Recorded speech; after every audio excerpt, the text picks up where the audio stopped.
Hi, I'm Deepak Varma, and today I'm going to talk to you about EIS, which basically is Electrochemical Impedance Spectroscopy.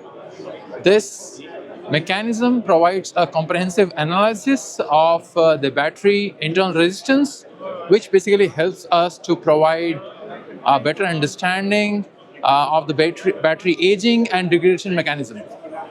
So here we have the setup. You see we have the battery cells.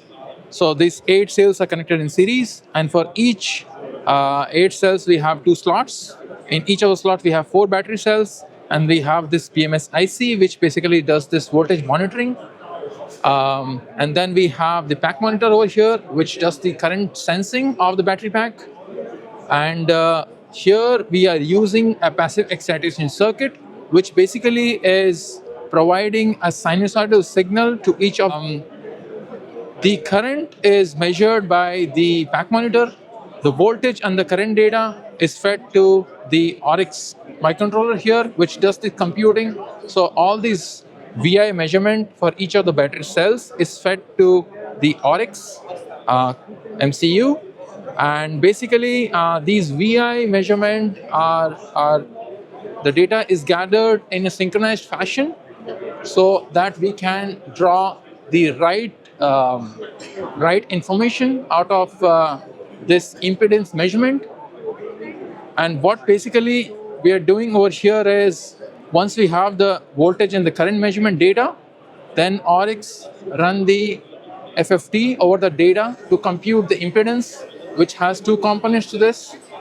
Impedance computation by the AURIX, we get the real and the imaginary part of the impedance, and we can draw a lot of information out of that. So once we plot the impedance over the Nyquist plot, so these are the kind of information that we can draw out of that.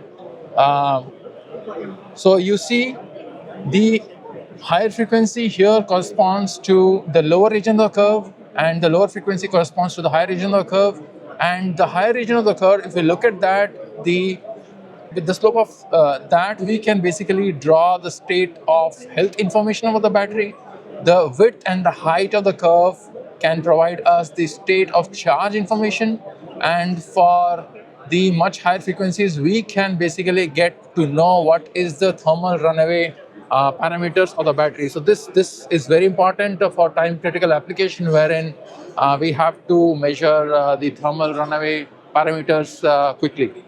These circuits are connected, the BMS IC and the pack monitor are connected in ISO-UART through the ISO-UART interface in a daisy chain fashion. And then we have this bridge of ISO-UART to UART to basically connect to the AURIX TC3, which does all this computation over here.